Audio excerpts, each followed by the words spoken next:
Hey guys, how you doing? jpsarrireviews here, and welcome to another video. And in today's video, I want to do a follow-up of my previous video where I was talking about the oversaturation in the collectibles market. But in this video, I want to answer a question that most of us as collectors we have, and is how to choose the right collectible line. First, you need to know who you are. That is important. That is the first thing that you need to set straight.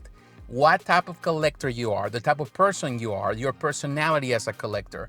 Are you a completionist? Are you a type of person that can focus on one little thing? You only care about one thing? Or you're the type of person that wants to have it all? You know, that's important. Are you patient? Are you the type of person that loves to wait? You're okay waiting? Or you just want things right away? The type of person you are determines how you're going to pick, what type of line you can go for, because some companies, they release things constantly. So those are the companies that you can choose whether you love statues or action figures. Some companies take their time, and that is pretty much a waiting period that you have to go through. You love everything Marvel, and you need to have every character of the Marvel universe. Or you're more into the Fantastic Four, or you love Spider-Man, you only concentrate on that. Are you just a Batman collector? Once you know who you are, then that's going to help you determine the type of collectible line that you're going to choose and the next steps you need to follow. Number 2, you need to choose the right IP. Of course, you know, we love so many things. So you're a child of the 70s, the 80s, the 90s, then there's a lot of franchises out there, a lot of IPs that you can be a fan of. You can love Marvel, you can love DC, Star Wars, we love everything. I grew up in the 80s, so I love so many things. But you have to be choosy and picky because there's one that is above all of them. Of course, you can collect everything. I collect a lot of things. But there's always going to be a brand that is always above. I can say, for example, in my case, between Marvel and DC, I love both equally. I have collectibles for both. But if I have to choose the line, or at least the IP that has always been more impactful to me, I would say Marvel. Marvel above the DC. The same happens. Are you a Star Wars fan? Are you a Star Trek fan? What is it that you love the most? And based on that, you know exactly what you need to collect. Number 3, choose the right format. Choose the right format. This is very important because everyone is different. You might be the type of person that only cares about one single post thing. So if you're the type of person that statue is perfect for you, some statues come with changeouts, but for the most part, they're always there, standing there. There's not much to it. And if you like that, it's simple as that, then of course, statues is your thing. If you are a person that likes to post things, you like things are to be different, then action figures can be the thing. You can create that. You love dioramas. You create this big displays where many things are happening, battles, things. And of course, action figures are perfect for that. If you love really extra small stuff, then diecast is perfect. Miniature stuff is perfect. Choosing the right format, it is important. Not only that, it's important to know your limitations on your space and all of that. And that really helps you to determine the scale of things. If you have a lot of space, then and you love statues, then you can go for the bigger stuff. But if you have very limited space, then you have to go for a format that is smaller. But you prefer statues, then you have to go maybe for 110, for 1/6, because that is what you can afford in the space limitation you have. Number 4, choose the right display. This is very, very important. This is one that I think many collectors, including myself, we have failed so many times, and we continue to fail. We love to buy stuff. I like to buy stuff, and ultimately I don't have the space for all of it. Something that I'm trying to work on. That's a priority number 1 for me on the next house, to have the space and the display area where I can have everything. And you know, things need to be out of the box. You know, they cannot be in the box and storage forever. Unfortunately, we do that a lot, and that's something that we have to work on. I probably talk about it in the next video, in another video, talk about that, how to deal with that. But for this, the display is important. You know, some things work so good in certain displays. If you want to have the big statues, then you have to really have an idea the type of display that you're going to use. Of course, IKEA sells a lot of displays are great and big for big statues. You can create your own. There's a lot of options. You have to really choose the right one that is going to enhance the way your collection is going to look. You don't want to have everything all messed up, all crammed together, everything here and there.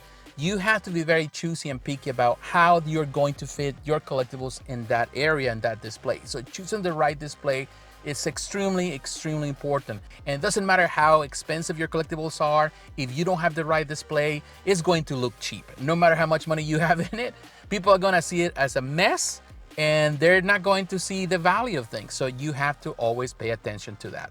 Number 5, and this tags along with the previous one, which is maximize or optimize your space. You need to maximize it. How do you do that? And that's something that we have a lot of sometimes struggle with. I struggle with it, is how to make it look better, than anything else.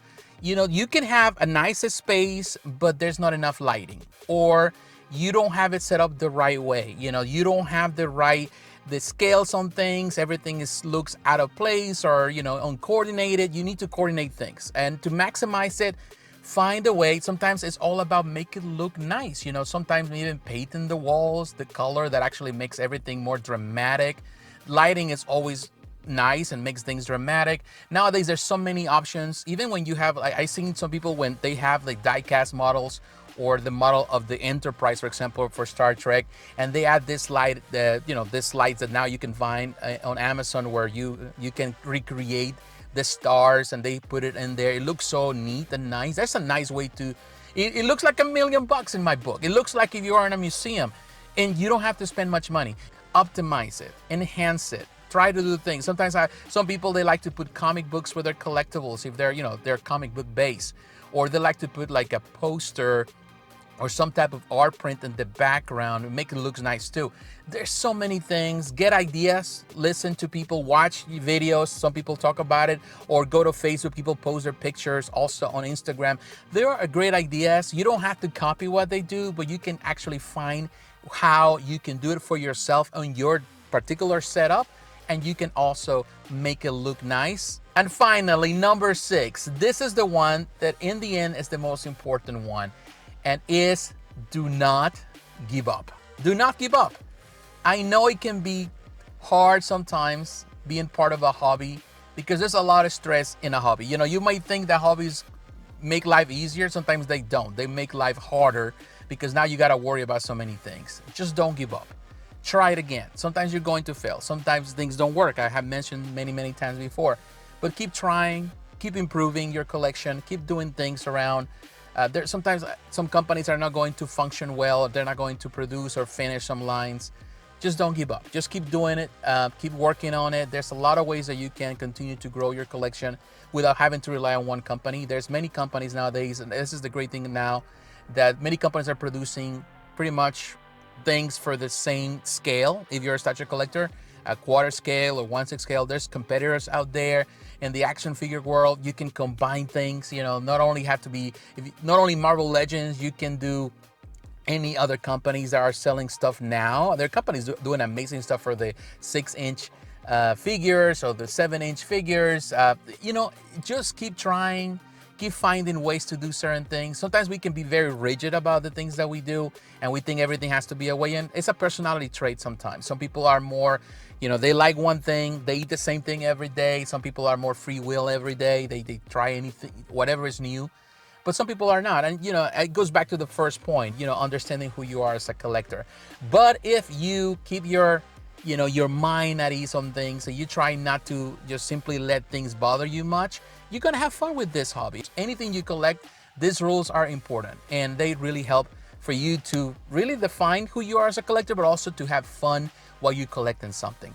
But what is your opinion, my friends? Anything that you think on these points that we mentioned that you really like, or anything I miss? Anything that you want to share with me on this video, and everyone that is watching and reading the comments, please write it down. Let me know in the comments below. My friends, God bless you. Take care. Thanks for watching. Don't forget to like, to comment, and to subscribe to the channel. Hit the notification button to remember the next video. Follow me on Facebook, on Twitter, on Instagram. The links are in the description. And also consider supporting the channel financially through Patreon. My friends, God bless. Take care. Have fun. I'll talk to you again. Bye-bye.